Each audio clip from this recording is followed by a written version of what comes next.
Bem-vindos novamente. Vamos aqui à quarta parte desse capítulo sobre termoquímica, né? Que é uma área da termodinâmica.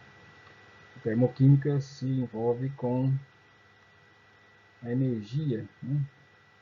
O movimento da energia, a transição, a energia se convertendo de energia mecânica, energia química, em calor, durante as reações químicas. Então, para isso estamos vendo aqui o aparelho que mede o calor eliminado por uma reação química. Esse aparelho se chama calorímetro. Então aqui tem um calorímetro muito simples que pode ser utilizado, né, construído na escola para estudar essas reações de forma bem simples. Se perde muito em termos de precisão, mas se obtém resultados assim aproximados e também o conceito, né, se aplica e se aprende de maneira bem fácil. Então está aqui um termômetro para medir a temperatura da água, tem dois copos de isopor que estão fazendo o papel de isolante térmico, ou seja, um sistema isolado que não permite perder nem material e nem permitir, né, entrada ou saída de calor. Ou seja, a quantidade de calor que se gera no sistema fica no sistema. De onde que vem a energia gerada? Seria da reação química que ocorre aí dentro. Uma reação química qualquer que se faz aí dentro em uma solução aquosa, por exemplo, né? Então se coloca uma quantidade de água e nessa quantidade de água se pode ter reações de diversos tipos, de neutralização, de oxirredução, qualquer reação em solução aquosa. Se trata aqui de um calorímetro, portanto, a pressão constante, então se forma gás, nem se consome gás. Não há mudança, né, na pressão. É a própria pressão atmosférica. O calorímetro anterior era um calorímetro que tinha uma bomba de combustão, nesse caso produz gás carbônico. Então era um calorímetro que foi feito a pressão, né, a volume constante, a pressão aumentava, né, e tudo mais. Produzia calor. E esse calor era, né, medido pela capacidade calorífica do aparelho. Aqui nós temos um calorímetro para reações de soluções aquosas, né, ou transformações que ocorram na água. Ele é bem útil, serviria para uma infinidade de aplicações e de construção muito simples. Então, se coloca uma quantidade de água aqui determinada, você sabe o calor específico da água. Então, se ela aquecer ou esfriar, você sabe quanto calor ela recebeu ou perdeu. Se você tem o volume de água, o calor específico da água, você tem como saber esses valores, essas informações. Você coloca aqui um agitador, né, rudimentar, que só pode servir aqui para, né, fazer alguma agitação para homogeneizar o líquido, né, a água que está no interior do frasco. Um termômetro para monitorar a variação da temperatura. Então, a quantidade de calor gerada no sistema tem que ser zero, né? Porque não vai haver perda, certo? O que é produzido pela reação química é consumido, né? Serve para aquecer a água e serve para aquecer o calorímetro, ou seja, os elementos do calorímetro, termômetro, a haste, né? Todo o material. Então, a água que está dentro dele e também serve para aquecer o invólucro, né? Os artefatos aí. Então, a soma é zero, né? Porque o sistema é isolado, então não sai calor. Teoricamente, não era para sair calor, nem receber calor, né? Por isso que tem esses copos um dentro do outro aqui para isolar, tá certo? Então, né, o ideal seria que nenhum calor entrasse ou saísse, mas você sabe que nosso sistema não tem esse isolamento tão perfeito, mas é uma aproximação. Então, claro, todo o calor produzido na reação fica na próprio calorímetro, né, absorvido pela água, absorvido pelos elementos do calorímetro. Então, é zero a soma, né? Não sai nada. Então, o calor produzido pela reação vai para a água e vai para os elementos do calorímetro. Então, o que a reação produz, se ela é isotérmica, a água absorve, né? E os elementos também absorvem, certo? Então, se diz que a quantidade de reação, de calor produzido na reação vai ser o que, né? O que ela produziu foi o que o outro perdeu, né? O que ela produz é o que o outro absorve, o que ela absorve é o que o outro perde. Então está um sistema aqui de soma zero. Então o que a energia produzida, perdida pela reação, quando é exotérmica, é a quantidade ganha pela água e pelo equipamento, né? Ou vice-versa, tá? Então tem um sinal negativo aqui para dizer o que um ganha, o outro perde, né? Sinais contrários. Bom, a quantidade de calor que a água pode absorver, ela vai ser igual a massa vezes o calor específico da água, tá como essa aqui, o Czinho, o calor específico da água, vezes a variação de temperatura que a água sofrer. Sabemos que o calor específico da água é 4,18, né? Uma coisa assim, algo assim, como precisa de 4,18 joules para aquecer a água de 1 grau centígrados, uma massa de água de 1 grama, né? Então, se você tiver uma quantidade outra de massa, você coloca aqui em gramas, coloca o calor específico da água aqui, que é um valor de tabela, e vê a variação de temperatura que ela sofreu, você descobre quanto de calor ela recebeu ou perdeu, se acaso ela esfriou. Essa água esfriou, perdeu. Então, se a reação é exotérmica ali dentro dessa reação aquosa, então se produz calor, a água aquece. Se a reação é endotérmica, a água esfria, né? É claro que os reagentes estão dissolvidos na água. Então, pode ser, a água está servindo de solvente também como, né, material aí para efeito de cálculo, né, de variação de temperatura. Então, o calorímetro, isso daqui você pode já ter calibrado ele, ou se não, se pode calibrar esse calorímetro, colocando aí, é claro que a quantidade de calor que o calorímetro recebe, né, é igual à capacidade calorífica do calorímetro multiplicado pela variação de temperatura. Assim como a água precisa de uma certa quantidade de energia, de calor, né, para aquecer de 1 grau centígrado, 2, certo? O calorímetro como um todo, o conjunto, né, água, mais termômetro, mais haste, mais paredes, todo o sistema, o calorímetro, para cada calorímetro, assim como que para cada substância, para cada elemento, a água, por exemplo, tem seus calores específicos, o calorímetro também. Para aquecer de 1 grau centígrado todo o calorímetro, para você ver a temperatura aqui do termômetro, aquecer de 1 grau centígrado, ele vai precisar de uma certa quantidade de calor. Se sabe esse valor, se determina esse valor. Então, uma vez que tenha sido determinado esse valor, daí para frente fica fácil. Toda vez que você vê que o grau subiu uma quantidade, você sabendo o calor específico do calorímetro, significa que se produziu uma certa quantidade de calor, certo? Que é né, determinado aqui pelo calor específico, ou a capacidade calorífica, né, melhor dizendo, do calorímetro. Aí fica fácil, né? Só saber esse C aqui, que tudo fica muito fácil. Então, essas reações, no caso aqui, para esse aparelho, ao contrário do outro calorímetro, que era a volume constante, a pressão aumentava, né? Porque produzia gás, e a pressão aumentava porque o volume, a bomba calorimétrica tinha umas paredes rígidas, né? Não permitia a expansão do volume. Então era volume constante. Nesse caso aqui, a pressão é constante porque é feito em um sistema aberto, né? Porque é aberto, né? Existem orifícios aqui que permitem a entrada de ar. Então, um sistema aberto que permite, né, equilibrar a pressão atmosférica, né? Está acontecendo aí aberto ao sistema atmosférico. Ele, por outro lado, ele evita sair calor, porque está dentro de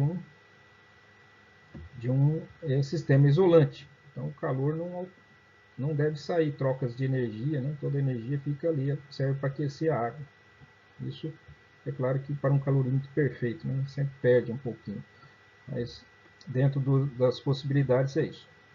Então, essas reações que ocorrerem aqui dentro vai ser reações que estão sendo executadas a pressão constante. De preferência não está se formando gás, né? Então está mais fácil.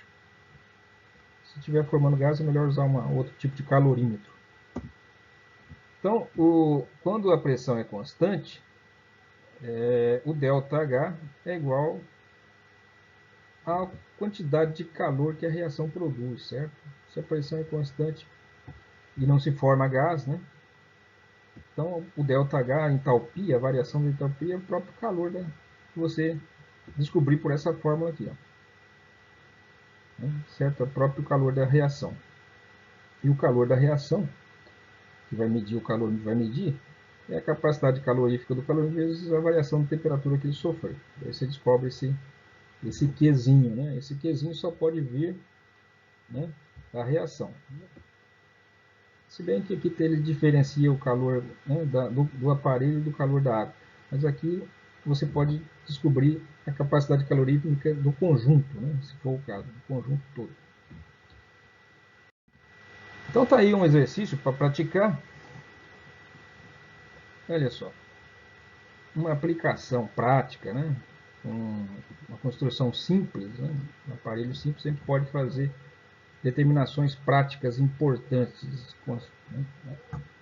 Então, o que ele fez aqui? Uma esfera de chumbo, PB, o símbolo do chumbo, ela tem 26,47 gramas de massa, tá? Foi pesada, isso é fácil, coloca na balança. Ela está a praticamente 90 graus centígrados, né? 89,98 graus centígrados. Essa é a temperatura que ela estava, né? Foi medida a temperatura dela, né? Ela estava, de repente, dentro de uma estufa e a estufa estava marcando lá essa temperatura. Então ela estava nessa temperatura. Ela foi tirada lá nessa temperatura e foi colocada em um calorímetro a pressão constante com capacidade calorífica desprezível, contendo 100 ml de água. Está dizendo que a única coisa que compõe o calorímetro para efeito de cálculo, certo? É só água, né? Certo? É claro que o calorímetro tem mais outros elementos, mas considera que eles não alterem a capacidade, né, calorífica do conjunto do calorímetro. Só vai aquecer a água. Claro que aqui não se tem só água, né? A gente vê que tem um termômetro mergulhado, que tem um agitador mergulhado, tem as paredes do calorímetro. A gente está querendo desconsiderar tudo isso. Considere que só isso daí não interfira, né? Que só tem água. Ele é formado de água apenas, esse calorímetro. Né? Para efeito de cálculo, tá? Contém 100 ml de água, tá? Tá aqui dentro. Então essa esfera de chumbo de 26,47 gramas, a essa temperatura, foi colocada dentro da água do calorímetro, sabe? Só que a água do calorímetro estava 22,5 graus, era 100 ml de água, tá? Foi medido isso com precisão, né? Essa água foi de 22,5 para 23,17. Então a água esquentou, claro, né? Só que eles esperam, né, a temperatura do chumbo, da esfera de chumbo, se igualar com a temperatura da água. É claro que a água vai se aquecendo com o tempo, né? Enquanto que a esfera de chumbo vai esfriando com o tempo até que os dois fiquem na mesma temperatura. É isso que acontece. Né? Algo quente que você coloca debaixo da água fria, a água fria vai esquentar, água, né? O objeto vai esfriar e chega um momento que os dois entram em equilíbrio térmico, passam a ter a mesma temperatura. Então, quando isso acontece, a água que estava a 22,5 passou, quando chegou no equilíbrio térmico, ficou com 23,17. Então houve uma variação aí de temperatura. Como você sabe o calor específico da água, que para aquecer cada grama de água precisa de 4,18 joules, né? Para aquecer de 1 grau centígrado. Então você tem 100 gramas, que 100 ml é a mesma coisa que 100 gramas de água, né? Isso aí é uma equivalência que vale a pena decorar, né? 1 litro de água é 1 quilo de água, tá? 100 ml de água é 100 gramas de água. Então, isso é um valor. Você tem a temperatura inicial da esfera e tem a temperatura final da esfera, que vai ser a mesma temperatura de equilíbrio aqui, né? Quando a água esquentar e a esfera esfriar, os dois vão ficar na mesma temperatura. Então, você tem a temperatura final da água, quando ela entrou em equilíbrio, que vai ser a mesma temperatura da esfera quando ela esfriar. Ela saiu de 89,98 e foi para 23,17. A água, por sua vez, estava 22,50, foi para 23,17. A água era 100 gramas e a esfera era 26,47. Qual é o calor específico do chumbo? Tranquilo, dá para descobrir facilmente. A gente precisa saber quanto de calor a água recebeu, certo? Primeira coisa. Você tem a quantidade de água, sabe quanto de energia precisa para aquecer ela de 1 grau centígrado. Você sabe quantos graus centígrados ela aqueceu, sabe quantas gramas de água tem, sabe qual é o calor específico da água, ou seja, quanto de calor precisa para aquecer cada grama de água de 1 grau centígrado. Então você descobre quanto que a água recebeu de calor. Né? E ao mesmo tempo, esse calor veio de 26,47 gramas de chumbo que estava nessa temperatura e caiu para essa. Aqui você descobre o contrário, daí tendo uma informação da quanto que o calor foi cedido para a água, você sabe quanto calor saiu do chumbo. Se tanto diz, né, se essa quantidade de grama de chumbo saiu dessa temperatura, veio para essa e perdeu tantas calorias de calor, né, que foi transferido para a água, que a gente acaba descobrindo, você sabe quanto de calor ela permite, ele ganha ou perde para cada grau centígrado, para cada grama de chumbo. Faz o contrário aí, né, para o chumbo. Vamos ver. Então está aqui a estratégia. Apresenta-se a seguir o esquema da situação, inicial e final. É sempre bom fazer esses esquemas, né, para resolver qualquer exercício. Sempre escreva, fica muito mais claro. Desenhe esquematicamente o que aconteceu, o que o problema está descrevendo. Muitas vezes já vem o esquema pronto, fica mais fácil. Se ele não colocou o esquema, crie você um esquema a partir do enunciado. Escreva aqui, né, o recipiente tinha 100 gramas de água, estava 22,5 graus centígrados, estava no início. Né? O chumbo estava aqui fora, a esfera, né, 26,41 gramas de chumbo, estava uma temperatura de 89,98. Você deixou ele cair dentro da água, passou um certo tempo necessário para que, né, entrasse em equilíbrio. Tanto o chumbo quanto a água passaram a ter a temperatura final de 23,17 gramas. A quantidade de água continua sendo 100 gramas, que está aqui dentro, e a quantidade de chumbo continua sendo as 26,41 gramas de chumbo que está aqui. Sabemos o calor específico da água, sabemos a variação de temperatura da água, né, que foi de 22 para 23, sabemos o calor específico da água, massa da água, a variação de temperatura da água, sabemos de quanto calor que ela recebeu, para ela, né, ter esse aquecimento. Esse calor veio do chumbo, então a mesma quantidade de calor que a água recebeu, o chumbo perdeu. Um calor que saiu de um veio do outro. O que entrou na água veio do chumbo. Então você tem aqui a massa do chumbo, tem a temperatura inicial do chumbo, tem a temperatura final do chumbo, sabe de quanto calor ele perdeu nessa transição. Só falta descobrir o calor específico. Aí você descobre, é uma variável da equação. Então está aqui, ó, conhecemos as massas da água e da esfera de chumbo, bem como a temperatura final de cada um deles. Né?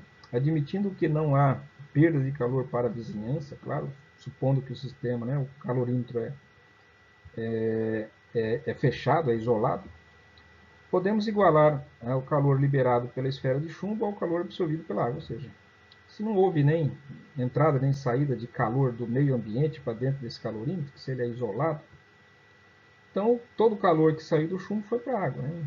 E todo o calor que a água recebeu veio do chumbo. Sabendo o calor específico da água, podemos calcular o calor específico do chumbo. Sim, podemos. Vamos ver. Primeiro, vamos calcular. Aqui está. Sabemos que o calor específico, a quantidade de calor que a água perde, negativo, não, que o chumbo perde, né? Porque ele está quente, ele esfria. Então, é a quantidade de calor que a água recebe. Então, o que um perde é igual ao que o outro recebe, soma zero. O que um ganha é o valor que o outro perde, né? Então, sinais trocados. Então, a quantidade de calor recebido pelo chumbo, perdido pelo chumbo, valor negativo. A quantidade de calor recebido pela água, valor positivo, tem que dar zero. Os dois têm o mesmo valor, só que sinais trocados, né? Isso é uma conclusão óbvia, né? O calor absorvido pela água é dado, então você precisa saber o calor absorvido pela água. O calor absorvido pela água é a massa de água multiplicado pelo calor específico da água, esse Czinho, vezes a variação da temperatura. Isso aqui é uma fórmula dada, né? Então, se você já sabe o M, né, é a massa da água, 100 gramas, sabe o calor específico da água, só olhar na tabela, não precisa decorar. E a variação de temperatura, que foi dado também, temperatura final menos inicial. Você tem tudo, né?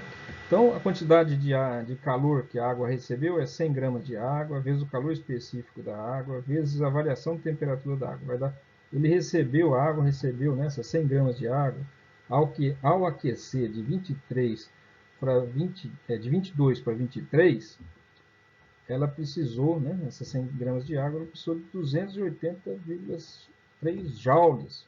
De onde que veio esse calor? Veio do resfriamento do chumbo.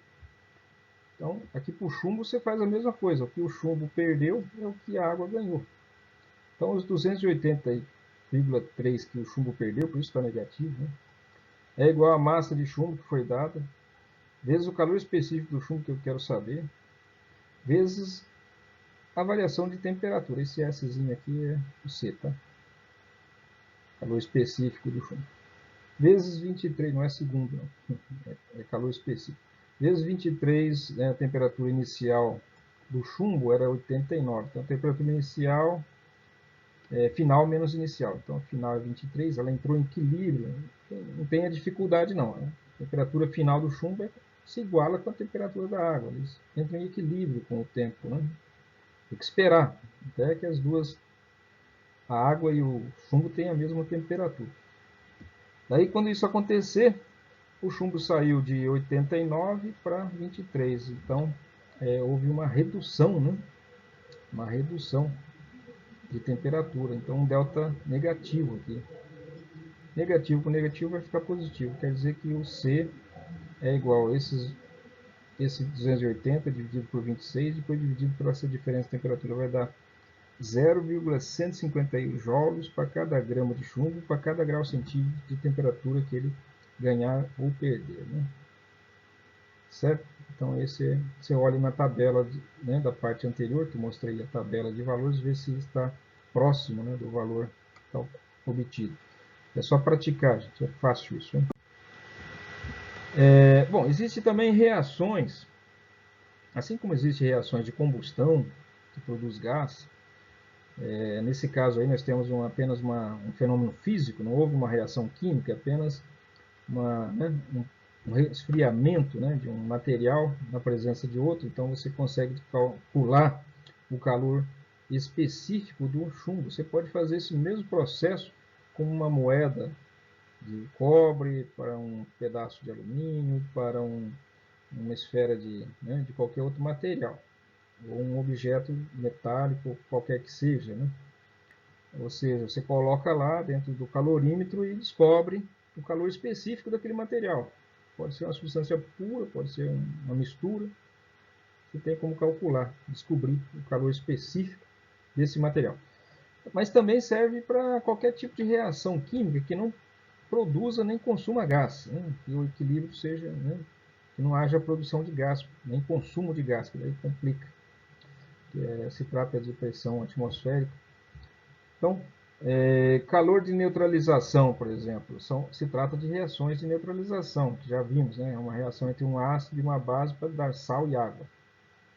Você quer saber quanto, né, de energia essas reações produzem, se elas são exotérmicas, ou consomem, se elas são endotérmicas? Então, essa aqui, por exemplo, é exotérmica, produz 56,2 kJ por mol, né, de ácido clorídrico por mol de hidróxido de sódio. Calor de ionização. A água, quando ioniza, tem esse valor aqui, é uma reação endotérmica. Tá? Por coincidência, é o mesmo valor. Né? É uma reação endotérmica. Então, você tem que introduzir energia para que essa reação ocorra. Né? Essa daqui libera energia, né? Perde, por isso está negativo. Calor de fusão do gelo, você coloca uma pedra de gelo dentro do calorímetro, e sabendo o peso dessa pedra de gelo, a temperatura inicial dela e final, você pode fazer o mesmo fenômeno, esperar ela derreter dentro desse calorímetro e fazer o que fizemos aí para o chumbo. Calor de vaporização aí já teria que usar um outro calorímetro, né, que permita analisar o gás, né, seria a volume constante, né, como aquela bomba. Calor de reação, uma reação qualquer, né, cloreto de magnésio com sódio no estado líquido, ó, líquido, tá? Tem que colocar os estados físicos, é importante. Se você não coloca o estado físico, você não tem como tirar conclusões nenhuma. Então, cloreto de magnésio sólido, sódio líquido, para produzir cloreto de sódio sólido e magnésio sólido. É uma reação exotérmica, certo? Produz 180. Todas essas reações químicas podem ser feitas num calorímetro e você medir, né, o calor, a energia produzida, né, por essas reações. Aqui ele está dizendo, esse asterisco aqui, significa que a reação foi feita a 25 graus centígrados, né, a 100 graus o valor é 40,79. Aqui esses valores, né, da calor de vaporização da água. Então, se são, né, as diferentes temperaturas. Tá? Então, um exercício para praticar. Misturou-se, né, aqui nada mais é do que 1 vezes 10 ao quadrado, 1 vezes 100, né? São 100 ml, tá? 100 ml de ácido clorídrico. 100 ml de ácido clorídrico, tem que lembrar que o ácido clorídrico é um gás, né? E que na verdade você está trabalhando com uma solução de ácido clorídrico. Uma solução de ácido clorídrico, ó, 100 ml de ácido clorídrico, 0,5 molar. Então quer dizer que existe uma certa quantidade de mols de ácido clorídrico por litro, né? Isso aqui está dizendo que é molar sempre por litro, né? 0,5 mol para cada litro. Nesse 100 ml vai ter outra quantidade de mol de ácido clorídrico, mas quando ele diz que é nessa concentração, ele está dizendo que é meio mol para cada litro. Agora em 100 ml vai ter outro valor, né, de ácido clorídrico, em mols, né? Agora a concentração é a mesma, né? Certo? A concentração é a mesma. Existe aí meio mol de ácido clorídrico para cada litro de solução. Então, para cada 100 ml vai ter 0,05 mol de ácido clorídrico. Se você pegar 100 litros, vai ter mais mol de ácido clorídrico. Agora, a relação mol-volume é a mesma, é sempre meio mol para cada litro. Se você pegar meio litro, vai ter menos. Então, tá, essa aqui é a concentração, né? Meio mol por litro. E você pegou 100 ml dessa solução, que é quase tudo água, né? Só existe uma pequena quantidade de ácido clorídrico misturado com uma grande quantidade de água. Então você despreza, considera que para efeito de cálculo de calorimetro, você considera como sendo água. Meio, né? Você tem algo dissolvido nela, mas não vamos. Alteração do calor específico, porque tem um pouquinho de ácido clorídrico dissolvido, para efeito de calor específico é desprezível, tá certo? Senão você não consegue fazer o cálculo. Considera aí que você tem 100 ml de água. É claro que tem um pouquinho de ácido clorídrico dissolvido, mas não altera significativamente o calor específico da água. Continua sendo 4,18 dessa solução de ácido, né? Daí você junta isso com mais 100 ml, ó, de novo, mais 100 ml de hidróxido de sódio, também na mesma concentração, 0,5 molar. Também aqui você, né, 100 ml de hidróxido de sódio 0,5 molar, quer dizer que se está nessa concentração é 1 mol por litro, né? 1 mol por litro. Seria 40 gramas, 1 mol, 40 gramas em 1000 ml, né? 40 gramas por litro, que é meio mol. Meio mol é metade de 40, né? Meio mol. Nota aqui que é 23, com 16, com 1. 40 é a massa molar. Metade de 40 é 20 gramas por litro. Isso que ele está dizendo. Tem 20 gramas por litro. Se ele pegar 100 ml dessa solução, né, se é 20 gramas por litro, em 100 ml vai ter 2 gramas. 2 gramas por 100 ml. É a mesma coisa que 20 gramas por 1000 ml. Então, foi colocado essas duas soluções em um calorímetro. Esse que a gente mostrou, a pressão constante é um sistema aberto, né? A pressão atmosférica está atuando. Com capacidade calorífica desprezível, tá certo? Então você considera que aqueles elementos que estão no, né, o termômetro que está mergulhado ali, o agitador, as paredes do, né, o recipiente, ele não altera, não vai alterar, né, não vai absorver nem eliminar calor, certo? Não vai influenciar.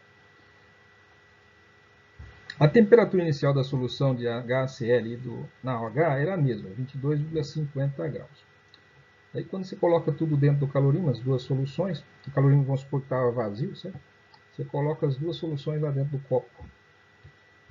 E claro, a temperatura é uma reação exotérmica, a temperatura aumenta para 25,86 graus centígrados. Calcule o calor da reação de neutralização em uma base molar, ou seja, por mol. Então suponha que as densidades e os calores específicos da solução são os mesmos. Está querendo dizer aqui o seguinte, que o fato de ter esses 100 ml de água misturado com ácido clorídrico, o gás clorídrico, os 100 ml de água contendo hidróxido de sódio, certo? Esses 100 ml, tanto contendo ácido quanto os outros 100 ml contendo hidróxido de sódio, o fato desse hidróxido de sódio não altera a densidade, continua sendo, né, para considerar, certo? Considerar assim, não chega a alterar significativamente, não vamos criar mais problemas. Simplesmente continua sendo a mesma densidade. 1 grama por ml é a densidade da água, né? Cada 100 ml de água pesa 100 gramas. Cada litro de água pesa 1 quilo. Então, o fato de ter um pouquinho de ácido clorídrico dissolvido ali na água é para dizer que isso não vai alterar a massa, tá? A densidade. E também não vai alterar o calor específico da água. Sabemos que a água, para se aquecer de 1 grau centígrado, né, 1 grama de água, para aquecer de 1 grau centígrado, precisa receber 4,184 joules. Considere que continua sendo o mesmo. A água pura ou a água contendo um pouquinho de ácido clorídrico ou contendo um pouquinho de hidróxido de sódio. É para considerar que não houve alteração significativa, tanto na densidade da água quanto no calor específico da água. Então quando você está pegando esses 100 ml de ácido clorídrico, na verdade você está pegando 100 gramas, né, porque a densidade é a mesma, e está pegando também, né, e essa mistura, essa solução também tem esse mesmo calor específico como se fosse água pura. Então tá, isso aí que são considerações a serem levadas, né, para a resolução. Então a estratégia, dado que a temperatura aumentou, a reação de neutralização é exotérmica. Muito bom, já tiramos uma conclusão. Quando você juntou as duas soluções, disse que a temperatura da mistura, os 100 ml da água contendo ácido e os 100 ml da água contendo hidróxido de sódio, quando juntou tudo, a temperatura aumentou. Então a reação é exotérmica, perfeito. Como calcular o calor absorvido por essa mesma água, né? Essa água aqueceu. Quem que reagiu, na verdade, são o ácido, o HCl que está na água, com o NaOH que está na água. Então, são eles que estão reagindo. NaOH com HCl. Esse é o nosso sistema, é a nossa reação, que está produzindo calor. A água está ali como, né, o palco de um teatro, né? Ela está ali dissolvendo os elementos químicos. Ela não está, ela está recebendo esse calor da reação. Quem está gerando esse calor é as moléculas, né, de ácido clorídrico que se ligam, se unem aí, reagem com o hidróxido de sódio. É dali que sai a energia. A água está em volta sendo solvente e ela vai se aquecer. Quanto de água que você aqueceu?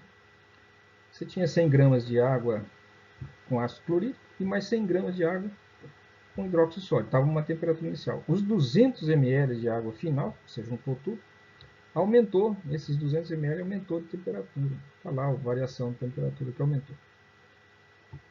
Então, se você sabe de quanto a água aumentou de temperatura, esses 200 ml de água, tanto 100 ml da água do ácido clorídrico quanto 100 ml da água do hidróxido estavam na mesma temperatura. E elas, uma vez juntas, subiram. Né? Então foram 200 gramas de água que aumentou de uma temperatura inicial para uma temperatura final. Qual é o calor da reação? Se você sabe quanto de água você tem, 200 gramas, calor específico dessa água, para considerar 4,18 gramas, né, joules por grama por grau centígrado. Se você sabe, né, a temperatura inicial dessa água, a temperatura final dessa água, sabe o calor específico dessa água, sabe a massa dessa água, são 200 gramas, 100 de cada reagente. Então você sabe quanto de calor foi produzido na reação. Qual é o fator de conversão para representar o calor da reação em uma base molar? Aí você sabe, né? Tem que fazer o cálculo. Então, vamos ver a resolução. Supondo que não há perda de calor para a vizinhança, quer dizer, então toda a energia produzida no sistema vai ficar nele mesmo. Ou seja, o calor produzido pela reação vai ficar na solução, vai ser absorvido pela água da solução. Então, o que a reação produz, o HCl, ao reagir com, né, o NaOH, a base reage com ácido, esses que produzem calor, essa reação. Só que essa reação, o calor vai ficar na própria água que está ali como palco, né, da reação. A água é o solvente. Ela não participa da reação em si, ela só solubiliza os solventes, os reagentes. Então, essa água que vai aquecer. Então, o calor que a reação produz vai ser transferido para a água vai se aquecer. Então, o que a reação produz positivo, elimina, né? Perde, porque a reação perde calor, a água ganha. Então, a gente está dizendo aqui que a quantidade de calor liberada pela água é o que é absorvido pela água, ou seja, né? O que um ganha, o outro perde. Onde que isso é o calor absorvido pela solução, resultante da mistura. Né? Dado que a densidade da solução é 1 grama por ml, né, é a densidade da água, a massa de 100 ml equivale a 100 gramas. Sempre a água está dizendo aí que para essa solução não manteve a densidade. E realmente a densidade não se altera muito, não. É praticamente isso mesmo, né, na prática. 100 gramas de água é 100 ml, sabemos, e o fato de ter um pouquinho de ácido clorídrico misturado, um pouquinho de hidroxódio, não vai ser uma mudança significativa. Então aqui, qual é o calor que foi necessário, né, que a água recebeu para ela aquecer de 22,5 para 25,8? Qual foi o calor que ela recebeu da reação? Então, se você sabe a temperatura inicial da água, tanto um frasco de água quanto o outro, da solução de ácido clorídrico, 100 ml de ácido clorídrico, quanto 100 ml de hidroxódio, ambos estavam a 25,86. Então, a diferença de 25,86 para os 22,50, que era a temperatura inicial, é a variação da temperatura, esse ΔT. O calor específico da água, tal como das soluções de ácido e de base, né, é considerada a mesma, tá? 4,18. E a massa de água é, né, final, né, a quantidade de água final, que foi toda a água que alcançou, não foi só a água do ácido clorídrico, nem só a água do hidroxódio, foi a mistura das duas, do 100 ml de ácido clorídrico e 100 ml de hidroxódio. Então, foi o conjunto, né, os 200 ml que aumentou. Então, são 100 gramas de solução aquosa de ácido, mais 100 gramas de solução aquosa de base. São 200 gramas de massa, portanto, de água. Vezes o calor específico da água, vezes a variação de temperatura dessa massa de água. Então, a água recebeu 2,81 kJ, né, de água recebeu de calor positivo. Então, foi o valor perdido pela reação, valor negativo. Então, já sabemos aí quantos mols, quantos joules, né, de energia a água recebeu para aquecer. Né? E essa energia veio da reação, só que a reação só usou meio mol. Então, essa energia que eu acabei de mostrar veio de uma reação apenas de meio mol de ácido clorídrico, meio mol de... meio molar, não meio mol, meio molar. Diferente, meio mol é uma coisa, meio molar. Eu quero saber quantos mol, né, eu tenho ali, né? Então, ele está dizendo que a reação tem meio mol por litro. Mas eu só usei 0,100, né, 0,1 litro. 100 ml é a mesma coisa que 0,1 litro.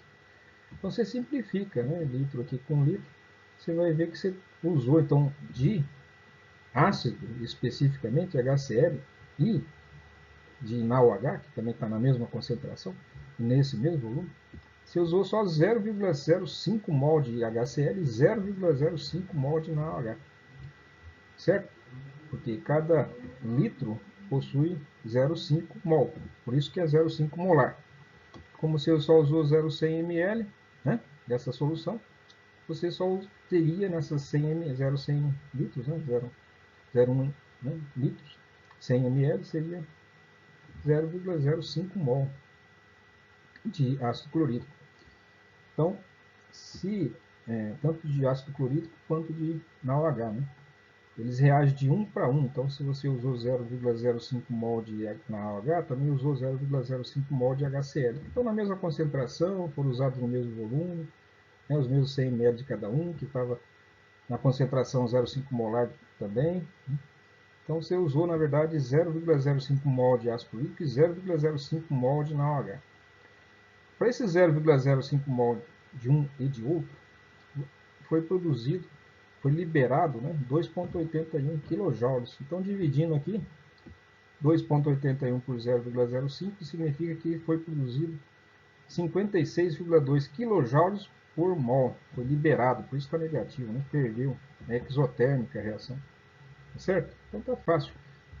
Isso pode ser feito, gente, para qualquer reação química, né? Foi mostrada uma reação de neutralização, mas podia ser uma reação de oxidação, né? Uma reação qualquer aí, você aplicaria esse mesmo procedimento usando um calorímetro simples. Se pode, né, descobrir o calor, né, da reação. Isso é uma informação importante, se pode aplicar para qualquer reação química. O sinal é considerado consistente com a natureza da reação. É uma reação, né, de exotérmica, então é negativo, tem que ser mesmo. Então, nas condições da reação é possível igualar a troca de calor, a variação da entalpia? Sim. Se pode dizer que esse valor aqui, né, de energia equivale à entalpia da reação. Então, se o que você está calculando é a entalpia da reação. Porque a entalpia é igual ao calor produzido, né, o Q, quando a pressão é constante. Quando você faz a pressão constante, no caso foi o sistema aberto, a pressão sempre foi de 1 atmosfera. Então sim, aí você calculou não só o calor da reação, né, como a entalpia da reação, que é o mesmo valor. Uma vez que não existe maneira de medir o valor absoluto da entalpia de uma substância, como podemos medir a mudança de entalpia para uma reação de interesse? É o seguinte, né? Eu já falei sobre isso em várias ocasiões, agora chegou a hora de usar isso. Se diz então que não sabemos quanto de energia existe na água, né? A energia total que ela possui, quanto de calor, quanto de energia ela possui. Assim como também não se sabe exatamente quanto de energia tem as substâncias, os produtos das reações. Mas se sabe quanto que ganhou ou quanto perdeu. Porque eles têm como usar calorímetros e saber quanto que energia se perdeu nas reações exotérmicas e quanta energia entrou nas reações endotérmicas. Você mede isso com precisão, como vimos, usando calorímetros. Então, não, né, o que faltava saber quanta energia absoluta tem. Não tem como saber. Não? Então, os termoquímicos não se esforçam hoje para descobrir exatamente a quantidade de energia que contém a substância. Eles resolveram dar valores arbitrários. Né?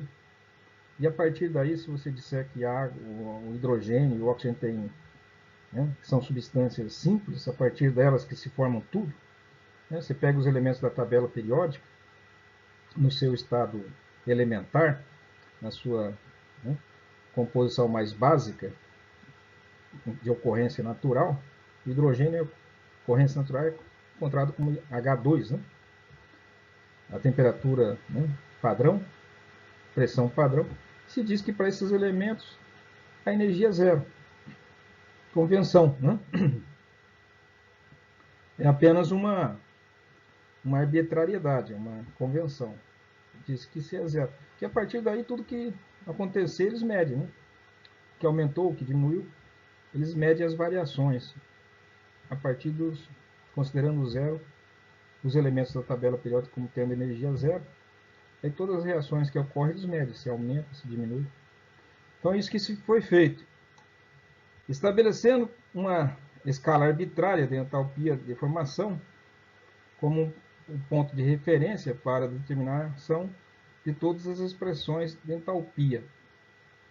Então, se considera entalpia padrão de formação, com esse zerinho aqui, é a mudança de calor que resulta quando um mol de uma composto é formado a partir de seus elementos constituintes a pressão de uma atmosfera. Então, esses valores iniciais aí, arbitrariamente se considera zero. Daí, a partir daí, você só mede o que ganhou, o que perdeu nas reações. A gente vai ver isso, fica claro. A entalpia padrão de formação de qualquer elemento na sua forma mais estável é zero. Então, o carbono na forma de grafite, para produzir ele é zero, ou seja, ele é considerado zero, arbitrário. Né? O hidrogênio é zero, o oxigênio é zero, o alumínio, né, ferro, zinco, todos esses elementos é zero. Daí, quando você pega e oxida o ferro, né, forma ferrugem, daí você descobre quanta energia, você coloca no calorinho, descobre quanta energia gastou, então você já descobre qual é a energia que está contida no óxido de ferro, né? Porque daí você mediu quanto que aumentou, quanto diminuiu. Daí vai construindo todo mais. Então, por exemplo, a entalpia padrão de formação do oxigênio é zero, o hidrogênio é zero. Isso aqui significa que eles são feitos a uma atmosfera, né? A pressão de uma atmosfera. Então, no O3, ó, quando você tem dois estados alotrópicos, né, o O2 e o O3, o que é mais estável é considerado zero, né, o de mais baixa energia. No caso, o grafite e o diamante, sabe-se que para fazer diamante você tem que pegar o grafite e colocar energia para transformar a grafite em diamante. Então, o grafite tem menos energia, é considerado zero. E o diamante já é algo que recebeu uma energia, vai ser média aí no calorímetro, diz quanto tem a mais. O grafite é zero e o diamante é 1,9 kJ por mol. Né? Tá vendo? Por quê? Porque quando você pega o grafite e quer transformar em diamante, você tem que colocar uma energia líquida de 1,9 kJ por mol de carbono para transformar ele em grafite. De grafite para transformar em diamante. Então aqui, então a tabela, essa tabela vai ser muito útil para a gente fazer o cálculo das variações de entalpia, né, para qualquer reação química que a gente venha encontrar aqui nessas apresentações ou nos exercícios que estão no site. É claro que existem tabelas muito mais completas, né? Existe uma infinidade de compostos aí, e daí você tem tabelas prontas, né? Através dessas tabelas se descobre o valor de reações desconhecidas a partir desses valores conhecidos. A gente vai ver isso. Por exemplo, elementos simples, né? Prata é zero. Agora, compostos químicos, né? Já vem de reações químicas. Se é um composto químico que você tem, quer saber o calor de formação dele, quanto de energia, né, foi necessário, né, em termos termodinâmicos, né, termoquímicos. Então você já tem que fazer uma reação química. Daí você é só medir lá no aparelho. Agora a prata não, a prata já está pronta, né? Ela não é resultado de nenhuma reação química. Então ela já tem um valor padrão, que é dito que é zero, né? Arbitrário. O alumínio é zero, né? O bromo, né? O bromo veio do quê? O bromo não veio de nada, é o bromo mesmo, né? Encontrado na natureza tal como. Então você não tem como preparar bromo. Ele é a forma elementar, fundamental. Então, o óxido de alumínio não. O óxido de alumínio vem de uma reação química. Então, você tem como medir lá no calorímetro e medir o valor. Está aqui.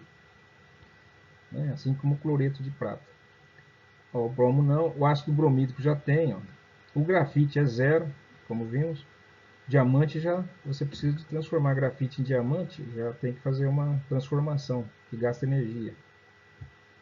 O monóxido de carbono está aqui, já vem de uma reação de oxigênio com carbono, então você mede a reação lá, tem um calorímetro para isso. O CO2 igual. Né? O cálcio é zero, o cálcio não vem de reação química. Né? O óxido de cálcio sim, o carbonato de cálcio, o cloro é um gás, não, né? Gás cloro, né? Elementar, né? Seu estado natural cloro é um gás. Então é zero. Ele não vem de uma reação química. Né? O cobre, né, o óxido de cobre, o flúor. Né? Então, agora a gente já sabe o calor padrão de formação de todos os elementos da tabela periódica. No seu estado fundamental é zero, simplesmente isso. Agora, os compostos, daí você tem que medir. Quando você pega hidrogênio, que é zero, sabe? O oxigênio também é zero. E forma água, daí você faz isso no calorímetro, você sabe o calor de formação da água. Certo? Então, não se sabe a entalpia absoluta da água, né? Ou a entalpia absoluta do hidrogênio, do oxigênio, se diz zero, e se mede depois as variações de energia no termômetro, no calorímetro.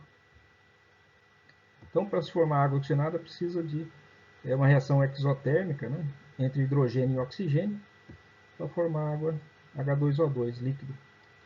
Se pede 187,6 joules, né, quilojoules por mol, certo? Sempre por mol, a partir dos seus elementos constituintes, que seria hidrogênio mais oxigênio. Como hidrogênio e oxigênio é considerado zero e a reação é exotérmica, então o H2O tem que ter uma energia negativa, né, um calor de formação negativo. É a consequência de dizer que seus elementos constituintes têm energia zero. Se eles têm energia zero e a reação é exotérmica, eles perderam energia para formar água oxigenada. Saiu de onde? Saiu do hidrogênio e do oxigênio. Mas eles não tinham energia zero? Tinha. Então, a água oxigenada tem que ter energia de formação negativa. Tudo bem, está aí. Então, está aqui O2, O3, né? E essa tabela vale a pena ter ela impressa na hora de fazer exercícios, porque ela contém os dados para consulta, para você poder resolver, né, alguns exercícios. Você precisa desses valores aqui, né? Por exemplo, da água oxigenada. Ninguém saberia, menos que você meça no calorímetro ou pegue na tabela, tá certo? Entalpia padrão de formação é a entalpia de uma reação realizada a uma pressão de 1 atmosfera. Então, aquelas entalpias da tabela lá é a entalpia, né, padrão, né, dos elementos e das reações químicas, no caso aqui de uma reação química ou qualquer, quando feita a 1 atmosfera, né, é colocado esse zerinho aqui para indicar as condições, né, que se trata da entalpia padrão de formação, que você coloca numa tabela. Né? Para colocar numa tabela, você tem que colocar todos a mesma pressão e temperatura, para não ter perigo de, porque se for feito em temperaturas diferentes, dá valores diferentes. Né? Então, você tem que padronizar. Então, entalpia padrão de formação.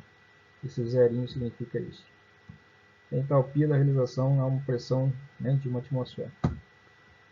Então, quando você tem uma reação desse tipo qualquer, né, coeficiente A do reagente A mais coeficiente B do reagente B para dar coeficiente C do produto C mais coeficiente D do produto D. Ou seja, você tem A moles da espécie A mais B moles da espécie B para dar C moles, né, da espécie C e D moles da espécie D. Então, isso aqui é a maneira que a gente expressa as reações químicas, e falta ainda colocar o estado físico, que é importante, e a quantidade de energia, para ser uma equação termodinâmica. Então, o ΔH, na variação de entalpia dessa reação, né, ΔH REC, você tem que fazer isso a 1 atmosfera, essa reação, né, certo? Vai ser o calor de formação, né, o calor de formação do C, que é esse aqui, multiplicado por C, porque para cada molécula de C tem um calor de formação, mas você não tem uma molécula só, você tem uma quantidade de mols aqui expresso pelo Czinho. Então, existe 5 mols. Né? Qual é o coeficiente que vai aqui? 6, 7? Então, 6 vezes, né? 7 vezes. Né? O calor de formação do C é para cada molécula, né? Para cada mol, certo? Então, você multiplica pelo coeficiente, mais o D. Quantos mols de D formou? Esse Dzinho expressa isso. Vezes o calor de formação da espécie D. Certo? Depois, você subtrai da soma dos reagentes. Então, produtos são esses dois, menos reagentes, que são esses dois aqui. Então, o ΔH da reação é os ΔH, né, H de formação de cada um dos produtos multiplicado pelos coeficientes, pelo número de mols que se formam, né? E esses coeficientes, né, esses ΔH aqui, de formação, é para cada mol, né? Você está colocando coeficientes aqui, está se tratando de 2, de 3, né? Depende do coeficiente. Então, você tem que somar a energia de formação de todos os produtos, que está aqui desse lado, menos o calor de formação de todos os reagentes, que está aqui desse lado. E a subtração vai dar o calor da reação. Se ela for exotérmica, esse resultado necessariamente vai ter que ser negativo. Se ela for endotérmica, esses cálculos aí vão ter que dar positivos, tá? Então, o que é o ΔH de uma reação química? ΔH zero, certo? Que é feita a uma atmosfera. É a somatória do número de mols de formação de todos os produtos menos a somatória, né, do número de mols da formação de todos os reagentes. Subtrai um do outro, você tem o calor que a reação produziu ou consumiu. A lei de Hess é uma lei muito importante que ajuda a resolver esse tipo de problema. Sem ela, não tem como resolver. Quando os reagentes são convertidos em produtos, a variação da entalpia é a mesma, quer a reação se dê em uma só etapa ou em várias etapas. Então, se você vai transformar, né, oxigênio e carbono, certo, em gás carbônico, você pode, numa única reação, transformar carbono mais oxigênio direto, forma gás carbônico. Mas pode, conforme a metodologia empregada, você pode ter duas etapas. Primeiro, o oxigênio reage com o carbono para formar monóxido de carbono. Depois, o monóxido de carbono reage novamente com o oxigênio para formar dióxido de carbono. Tanto de um jeito quanto do outro, as energias finais têm que ser as mesmas, né? Certo? Tem que ser as mesmas. Isso que quer dizer, então, que uma reação pode ser feita em uma etapa ou em diversas etapas. Isso não vai alterar a energia final dos produtos. Eles continuam tendo a mesma energia final, tanto tendo sido sintetizado por um método direto quanto através de vários intermediários. Daí você simplesmente soma a energia de cada etapa para obter a energia total. Então, isso que ele quer dizer. Se um composto é obtido em várias etapas, você simplesmente soma as energias de cada etapa, que vai dar, no fim, a energia total, como se fosse uma etapa única. Isso se vê mais facilmente nos exercícios, né? Vamos ver. Entalpia é uma função de estado, não importa como você chega lá, apenas onde você começa e termina. Então, não importa como você obtém o gás carbônico, né? O gás carbônico sempre vai ter a mesma energia de formação, seja obtido por combustão, seja obtido por uma reação de um ácido, né, com ácido carbônico, seja através de uma pirólise, uma eletrólise. O fato de você obter CO2, o CO2 tem a mesma energia, independente da maneira, a reação química que você usou para produzir ele. A energia de formação dele é uma energia contida na molécula, né? Agora, como você fez para obter, pode ter usado muito mais energia, um processo muito mais ineficiente, por assim dizer, ou mais eficiente, mas é claro que não pode ser mais eficiente do que a própria energia contida no CO2. Né? Tem como gastar menos que isso. É a energia necessária para produzir aquele composto, mínima possível. Né? Aqui temos uma reação química bem interessante, que é a reação química usada pelo besouro bombardeiro. Esse besouro ele tem capacidade de, quando provocado, ele emitir aí um jato de uma substância química a alta temperatura, corrosiva, né, que tem aí um efeito de para se proteger dos inimigos. Então aqui tem um besouro que está pendurado por um eletrodo. Eles aplicam, né, provocam ele através de uma descarga elétrica e ele reage automaticamente, produzindo esse jato de alta temperatura de uma reação química. Que reação química que é essa?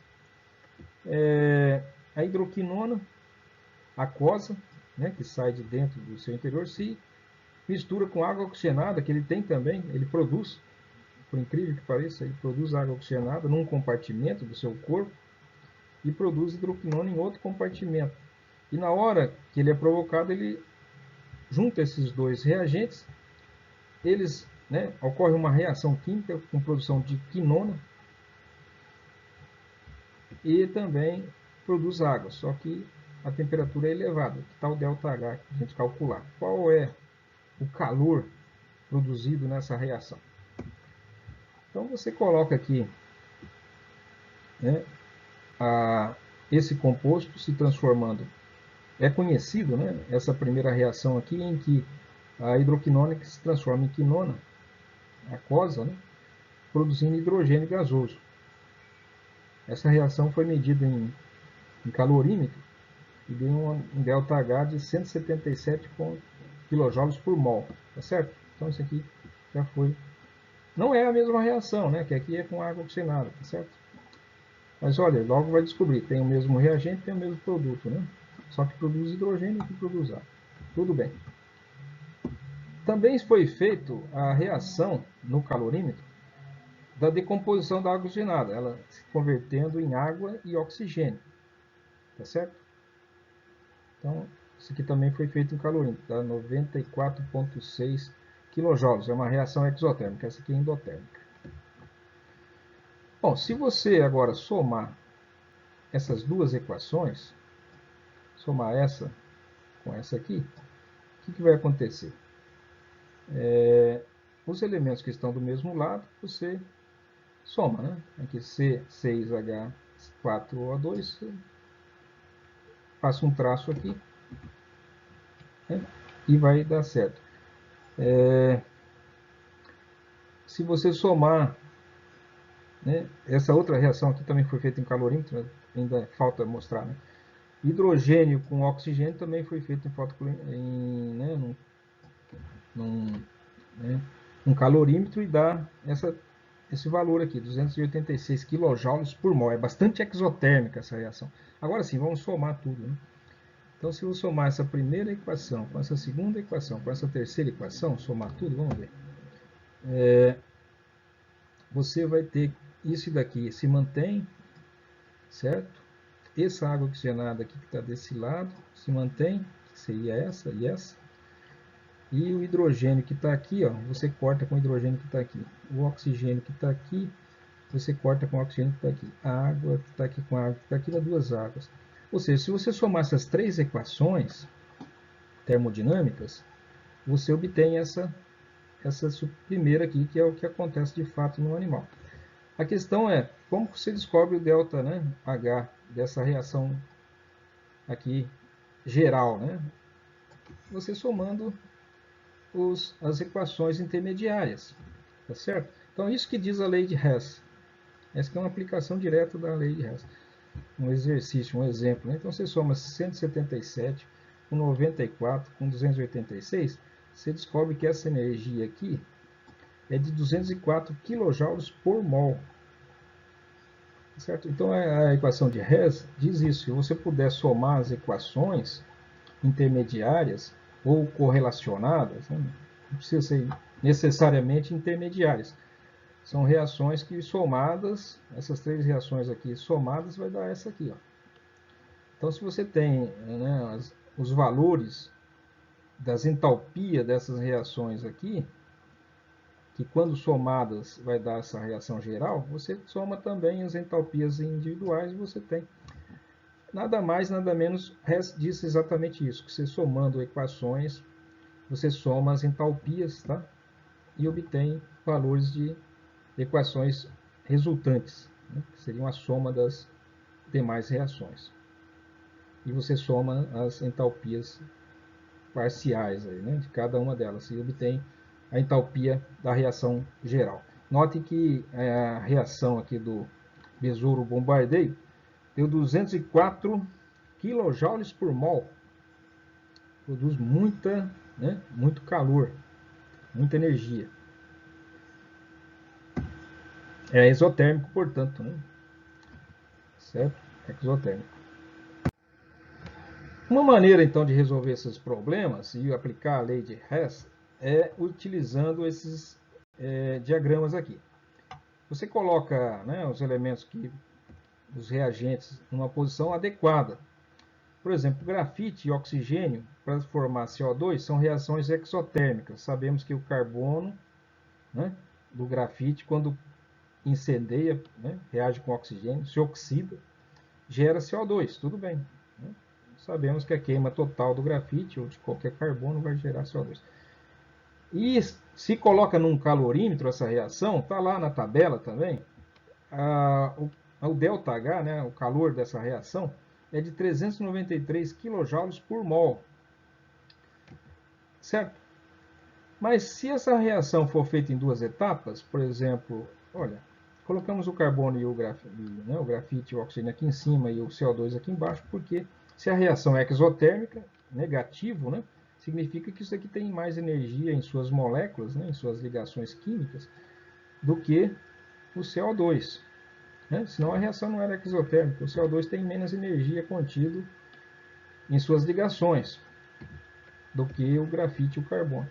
Só que o grafite e o carbono é energia zero, né? Se considera esses elementos, né, esses compostos em sua forma mais estável, né, na natureza, o carbono na forma de grafite, o oxigênio na forma de O2, como sendo de calor de formação zero.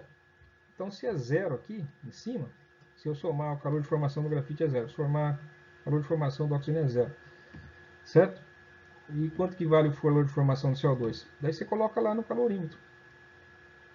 Eliminou 393,5 calorias, né, no calorímetro por mol.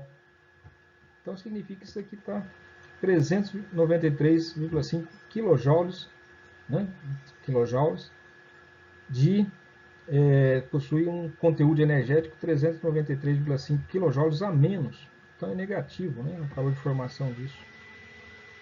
O calor de formação do CO2 é 393,5 kJ negativos. Então isso aqui teria mais energia do que esse. Né? E como esse aqui é zero, isso aqui é negativo, certo? É uma maneira, uma convenção, né? Que não se sabe o valor exato. Né? Se convencionou isso sendo zero. É zero de fato? Não, né? Mas para efeito de para saber, né, fazer cálculo e saber as variações, que já é um grande feito. Bom, quando eles transformam o grafite com oxigênio em monóxido de carbono, se colocar num calorímetro, dá só 110,5 kJ. Isso aqui se mede. Se você pegar o monóxido de carbono e reagir com meio mol de oxigênio, para transformar em dióxido de carbono, você vai ter mais no calorímetro, vai ter 283 kJ por mol de CO. Certo? Então veja que interessante, se você somar os 283 com 110, vai dar os 393,5, né? Então isso que diz a lei de Hess, que esses compostos têm uma energia fixa de formação, independente que se eles sejam obtidos de uma forma direta ou indireta. E quando você soma as reações intermediárias, né, ou reações parciais, para obter a reação, né, total, geral, você também soma as energias das reações parciais e você vai obter a energia da reação total, geral. Então essa é a lei de Hess que serve para a gente resolver muitos exercícios. Então tá aqui, ó, o grafite, agora você faz a equação. Grafite mais monóxido, meio mol de oxigênio para produzir, né, monóxido de carbono gasoso. Sempre as condições físicas são importantes. O monóxido de carbono gasoso mais meio mol de oxigênio forma o dióxido de carbono. Tá certo? Então você tem aqui os calores de cada um deles. Né? Tá aqui no... Se você somar os dois, carbono grafite, tá certo? Mais monóxido de carbono, tá aqui. Só que o monóxido de carbono você vai riscar, né? Porque tem monóxido de carbono desse lado e monóxido, então ele desaparece. Então já não repete ele aqui. Meio mol de O2 mais meio mol de O2 é um mol de O2. Então, grafite com mol de O2 vai produzir CO2, porque você cortou o CO, né? Está como produto e está como reagente, se desaparece. Então você soma também os calores das reações parciais aqui, para dar o calor da reação total. Dessa maneira você pode resolver exercícios, né? E descobrir valores. A gente vai praticar isso. Está aqui um exercício. Calcule a entalpia padrão de formação do acetileno. Está aqui o acetileno. A partir dos seus elementos constituintes. Ó, carbono, grafite, com hidrogênio gasoso, forma acetileno. Ele quer saber, para essa reação aqui, qual é o calor, né, a entalpia de formação. Entalpia padrão de formação, ou seja, a uma atmosfera. As equações para cada etapa está mostrando aqui. Ó.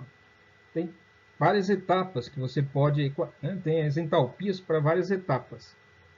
Então, se você tem as entalpias das etapas, você tem que saber juntar essas etapas para ter uma equação geral, que é essa aqui. Tá aí.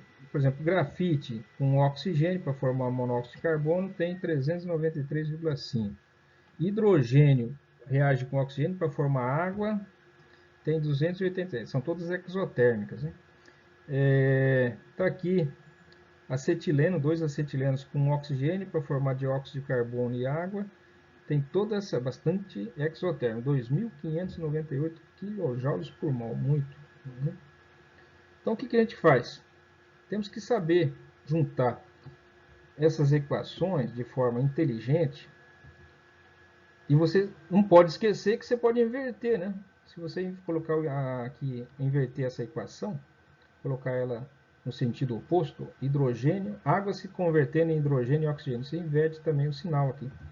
Então, se você precisar inverter algumas delas, você inverte. Só não esqueça de inverter o valor. Se precisar multiplicar alguma delas, também pode multiplicar. Olha, note que aqui é 2 grafites, né? E aqui nessa aqui só tem 1. Então, você pode multiplicar toda essa equação A aqui por 2. Daí fica 2 grafite, como está aqui, 2 moléculas de O2, 2 CO2 e 2 vezes esse valor aqui. Se você fizer isso, você já tem o grafite do lado dos reagentes, como você quer. Essa aqui você vai precisar mexer. Sabe por quê? Porque aqui o hidrogênio na final está do lado dos reagentes. E aqui você colocou ele do lado do reagente. Então tá certo, pode manter. Né? Se ele já está aqui do lado dos reagentes, aqui também está, pode manter. Esse C2H2, que é o acetileno gasoso, está do lado do produto. Aqui nesse aqui ele está do lado dos reagentes. Então você tem que inverter essa aqui.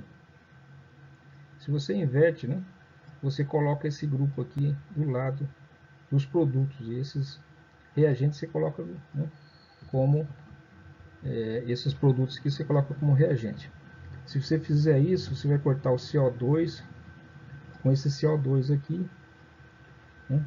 Essa água você vai cortar com essa, porque ela vai ficar do outro lado. E você vai acabar eliminando esse oxigênio com esses, né, e vai simplificar. Então tem que fazer tentativas, dá uma olhada aí. Né? Vamos fazer. Então é o seguinte. Nosso objetivo, nesse caso, é calcular a variação de entalpia para a formação do acetileno, a partir dos seus elementos carbono e hidrogênio. Certo? Porém, a reação não ocorre diretamente. Bom, isso não vem ao caso, entende? Se ela ocorre diretamente ou não. O importante é que esse método permite calcular a energia dessa reação, independente dela ocorrer ou não ocorrer diretamente, ou talvez nem é viável fazer essa reação na prática. Né? O diamante, por exemplo, a partir do grafite, foi algo que demorou muito tempo para ser viável, mas já se sabia a energia da reação, mas tecnicamente às vezes ela não ocorre, ou é impossível de realizá-la na prática, ou ela não ocorre diretamente, como está escrito aí. Mas enfim, isso não vem ao caso. Nosso método importa a energia que possui um e a energia que possui o outro, e saber a variação de energia envolvida nessa transformação, independente da viabilidade técnica dela ocorrer em uma ou diversas etapas. Então está aqui.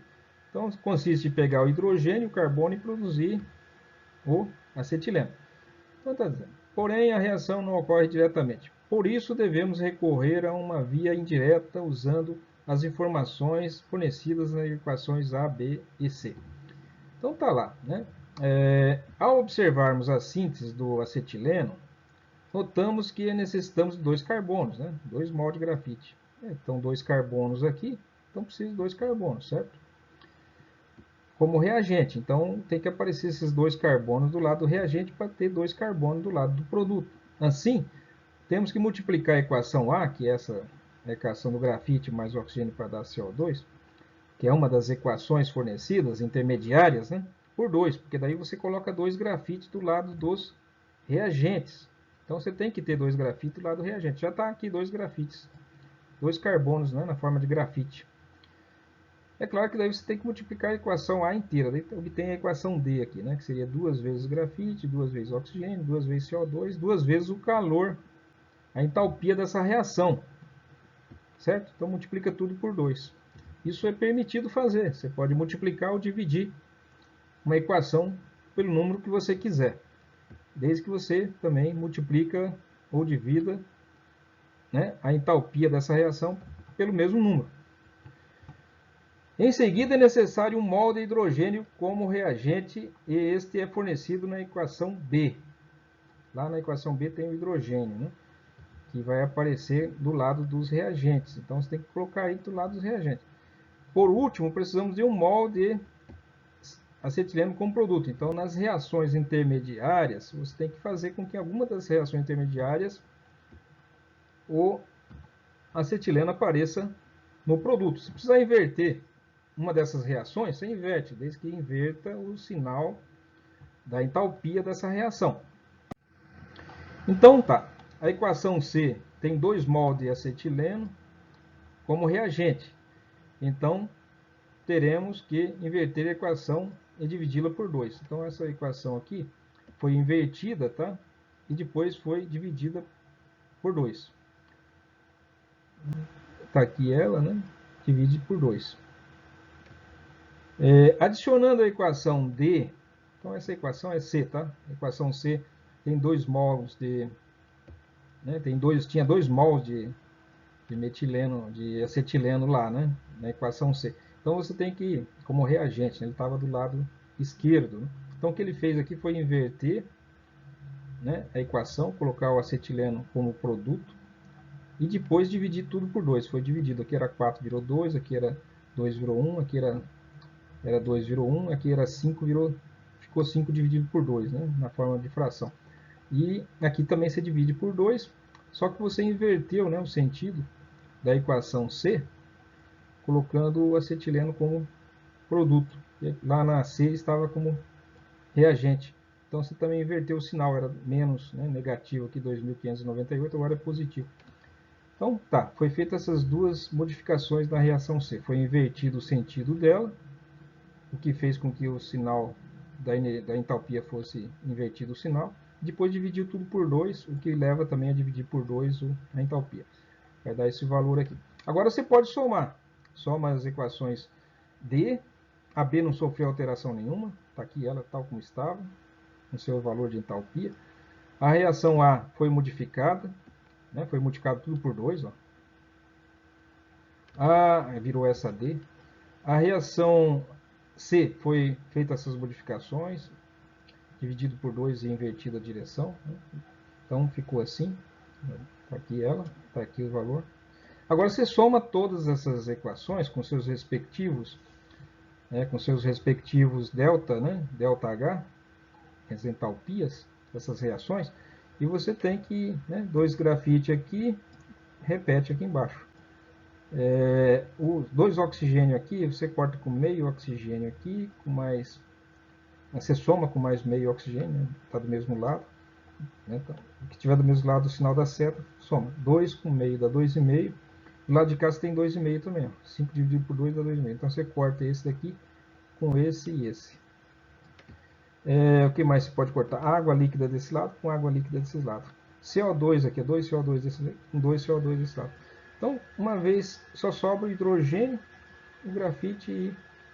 Isso tudo foi feito para que ocorresse essa simplificação. Então você tem que trabalhar com as equações intermediárias que são fornecidas para você poder distribuir elas, né? Alocar elas de maneira correta, posicionar elas na posição correta, multiplicar, dividir, inverter da maneira que achar melhor, de maneira que quando você somar tudo, você possa eliminar os fatores comuns e obter a equação que você quer. E daí, consequentemente, você vai ter energia dessa reação. Ou seja, grafite mais hidrogênio é uma reação do tipo endotérmica, certo? Ela não perde calor, você tem que colocar calor para que o grafite se transforme em acetileno, certo? Então a reação não acontece teoricamente de forma espontânea, porque você vai ter que colocar energia para que ela ocorra, certo? Então é uma descoberta importante, não se poderia saber de forma intuitiva, por exemplo. Portanto, o ΔH de formação do acetileno é 226,6 kJ por mol, que lá tem 1 mol, né? Este valor de ΔH, né, significa que quando 1 mol de acetileno é sintetizado a partir de 2 mol de grafite e 1 mol de hidrogênio, são absorvidos 226 kJ de calor pelo sistema reacional a partir da vizinhança. Consequentemente, esse processo é endotérmico. Fácil, né? É praticar e perceber, né, essas possibilidades de multiplicar ou dividir, inverter reações de forma a obter a somatória desejada. E, consequentemente, fazer o mesmo com as energias, né, as entalpias das reações parciais. Outra reação aqui importante, a reação térmica envolve o alumínio e o óxido de ferro. Então, aqui é uma reação química entre alumínio sólido, metálico, e óxido de ferro, que é o quê? É a ferrugem. Interessante. Pega a ferrugem, que é aquele pozinho amarelo, sólido. Você coloca alumínio sólido e vai se formar o óxido de alumínio e ferro metálico. Certo? Você consegue produzir ferro metálico. Então, muitas vezes você quer produzir ferro a partir da ferrugem. Essa reação é altamente exotérmica, né, quem diria? E o ferro que se forma é um ferro líquido, derretido.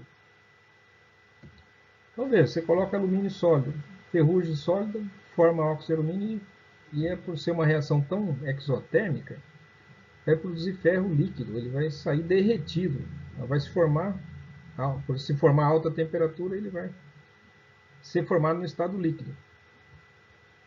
O ferro derretido, formado em uma reação, né, dessas daí, térmica, escorre para dentro de um molde. Está vendo que tem um molde aqui que eles montaram. Colocaram aqui a ferrugem, né, o óxido de ferro e o alumínio aqui dentro.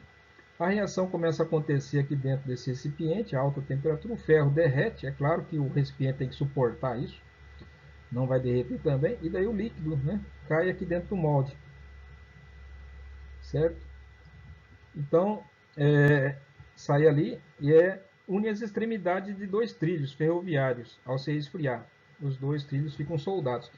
Então é uma maneira mais prática, em vez de você pegar e tirar os trilhos do lugar, né, e ter que trazer um trilho novo e voltar, né, a instalar ele no local.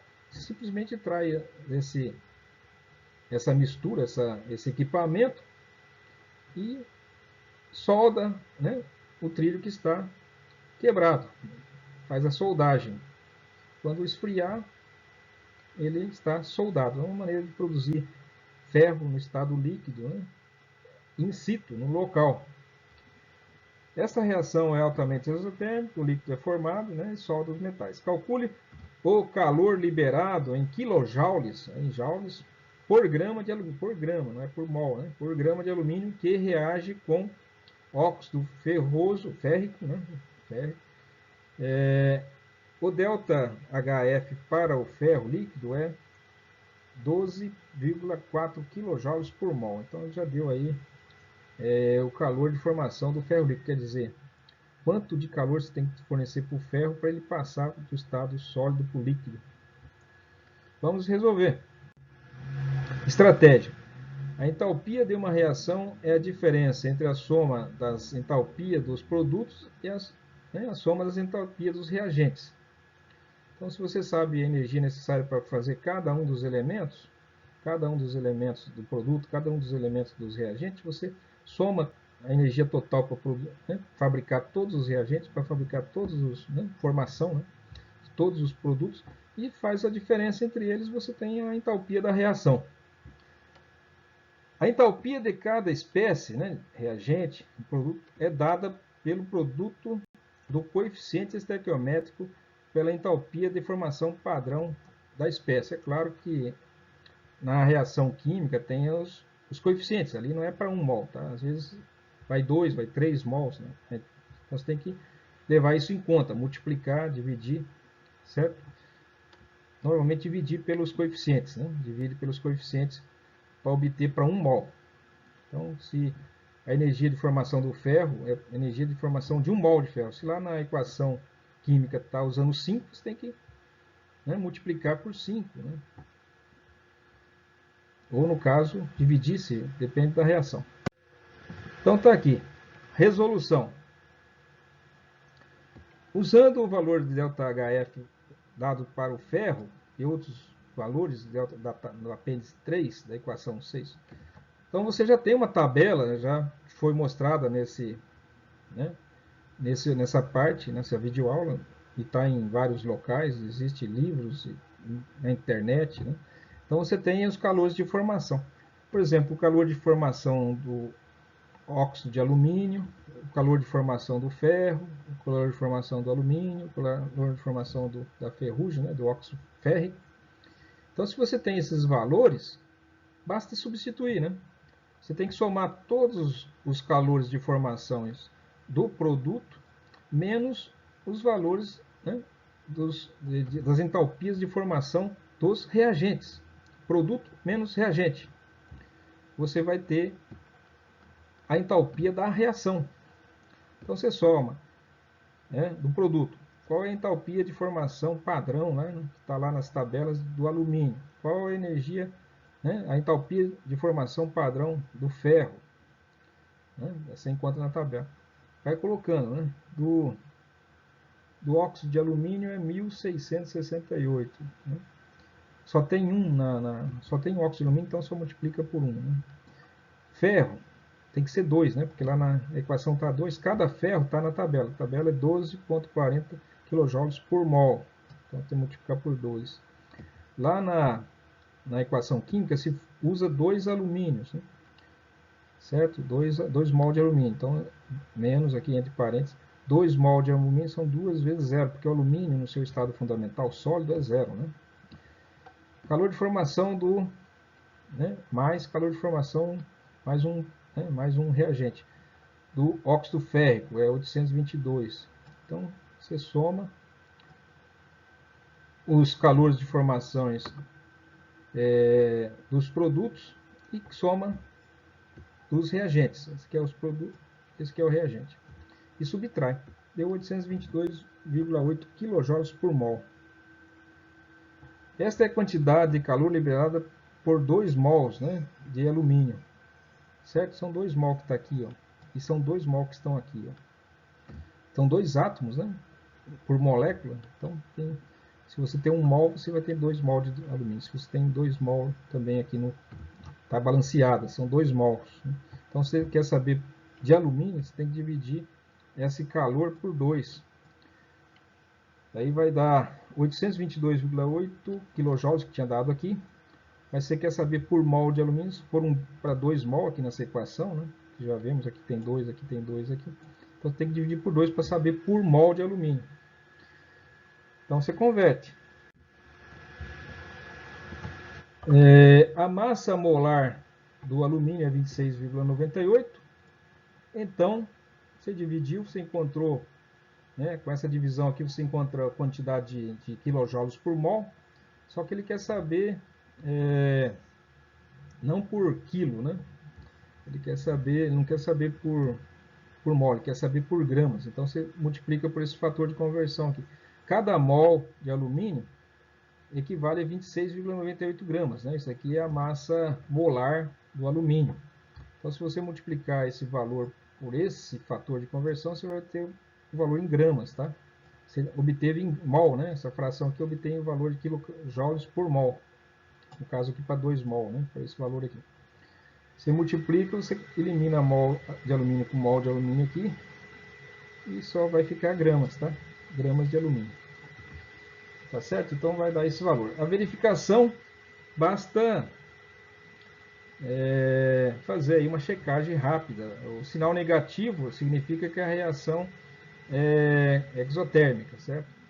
Como verificação rápida, constatamos que os 2 mol de alumínio, pesando cerca de 54 gramas, 2 mol de alumínio são 54 gramas, liberam cerca de 823 kJ de calor quando reage com o óxido férrico. Portanto, o calor liberado por grama de alumínio reagiu aproximadamente 800 kJ para 54 gramas, o que dá, né, 15,4, que é aproximadamente o valor. Então, isso aqui é uma outra forma rápida de fazer uma checagem, né? Sempre é bom fazer uma checagem para consultar se a gente não fez nenhum absurdo. Existe também entalpia de soluções. Note que esses cálculos que mostramos até agora servem para calcular a entalpia de qualquer reação química, de neutralização, de combustão, né, de dupla troca, de simples troca, todas essas reações que já vimos pode ser usado. Inclusive, quando não existe reação química, quando você coloca uma bola de chumbo quente na água e a água esquenta, também a gente descobre o calor específico. Mas se tratando da lei de Hess, serve para reações químicas, né? Reações químicas. Aqui no caso, quando você coloca um solvente ou um soluto, né? Um soluto na água ou um soluto num solvente qualquer, muitas vezes ao se dissolver um soluto, principalmente na água, né, que é o mais comum, você nota que a água se aquece. Então existe aí um calor de dissolução. Né? Pode ser um sal que se dissolve em água, pode ser um ácido que se dissolve na água. Se você colocar ácido sulfúrico na água, a água vai esquentar muito. Pode chegar a ponto de ebulição e saltar. Perigoso. Se você colocar hidróxido de sódio, né, a soda cáustica na água, para dissolver, no caso ela vai se dissociar, né, uma substância iônica, ela vai aquecer a água também. Isso é bem notável. A água fica bem quente. Se você fizer com outros sais, às vezes a temperatura não é tão significativa. O sal de cozinha, quando colocado na água, esfria levemente, ou, né, produz aí um leve, né, um suor no frasco, às vezes, que esfria. Não muito, mas esfria um pouco. E outras vezes esquenta, e outras vezes esfria. Então depende. Quando você dissolve um soluto na água, ocorre, portanto, variação, certo? Variação da temperatura. E essas variações podem ser calculadas usando aquele calorímetro, né, de copos de isopor. Então, muito simples, é só colocar, medir a temperatura. Quando você colocar o sal, mistura e vê que temperatura está, você faz o cálculo. Então, algo prático. Então, a entalpia de soluções, se escreve assim, entalpia Sol, né, de solução. É o calor liberado ou absorvido quando certas quantidades de soluto se dissolvem em uma certa quantidade de solvente. Então, tem aqui a tabela, né? O cloreto de lítio, quando você coloca na água, a água esquenta, tá vendo? Por isso que é uma reação exotérmica, certo? 37,1 kJ de calor para cada mol de cloreto de lítio que você coloca na água, dissolve na água. Cloreto de cálcio, mesmo, mais ainda. 82,8 kJ para cada mol de cloreto de cálcio. A água esquenta, portanto, quando se dissolve cloreto de cálcio na água. Cloreto de sódio é o contrário, ó, já esfria um pouquinho. Ela absorve calor. É uma reação endotérmica, então o frasco esfria. Então esfria um pouquinho, é 4, né? 4 kJ por mol. Alguém já deve ter notado, né, que fica um pouquinho mais frio quando você coloca sal na água e faz uma solução aquosa de sal de cozinha. Cloreto de amônia já é, né? Cloreto de potássio também esfria bastante, 17,2. Cloreto de amônia esfria mais ainda, 15,2. Fica gelado, né? Isso aí fica bem geladinho. Nitrato de amônia fica bem gelado, hein? Você coloca nitrato de amônia na água, a água fica gelada, né? Por causa que é uma reação endotérmica. Então você pode medir esses valores, né? Fazer usando um calorímetro. Mais uma utilidade de um calorímetro. Aqui então, a entalpia, né, da dissolução é igual a entalpia da solução inicial menos a entalpia dos componentes. É uma maneira de se calcular. Processo de dissolução, né? É bem fácil entender isso aqui. A dissolução do cloreto de sódio. Está aqui o cloreto de sódio sólido. Se você aquecer a 788 kJ para cada mol, ele vai se separar, vai estar no estado gasoso. É claro que você transformar sal de cozinha, né, fazer ele passar para o estado de vapor de gás, precisa aquecer muito, né? Muita energia, porque os íons se atraem com grande intensidade. Então, para você fazer eles se separarem a grandes distâncias, você tem que colocar muita energia neles, para que eles se movimentem. Agora, você pode também colocar na água e eles serem cercados por moléculas de água. Se você pegar agora esse gás de cloreto de sódio e fazer ele se hidratar, né, absorver a umidade do ar e ele passar para uma solução, esse gás absorve, né, tem um ΔH de hidratação de menos 780 kJ, ou seja, libera energia, né? Ao hidratar isso aqui, se você pega esse vapor de cloreto de sódio, né, que passou para o estado de gás a altíssimas temperaturas, fez ele passar, por isso que consumiu muita energia endotérmica, né? Consumiu 788 kJ para vaporizar cada mol de cloreto de sódio. Uma vez vaporizado, se você hidratar colocar água para hidratar esse gás, é uma reação exotérmica de 784. Se você pegar os 788 que você gastou para vaporizar, menos os 784 que foi da reação exotérmica da hidratação, você vai ter o mesmo valor se você tivesse colocado sal na água, que é 4 kJ por mol. Então, notem que isso aqui é uma espécie de lei de Hess, né, para dissoluções, processo dissolutivo, e mostra que você tendo, né, o mesmo estado físico, né, a mesma situação final, pode ser atingido de formas diferentes, por intermediários, né? Mas a energia é a mesma, né? Você pode calcular de um jeito ou de outro, mas a energia inicial e final sempre é a mesma. Ficamos por aqui, agradeço a atenção e também vamos ver aí, até a próxima.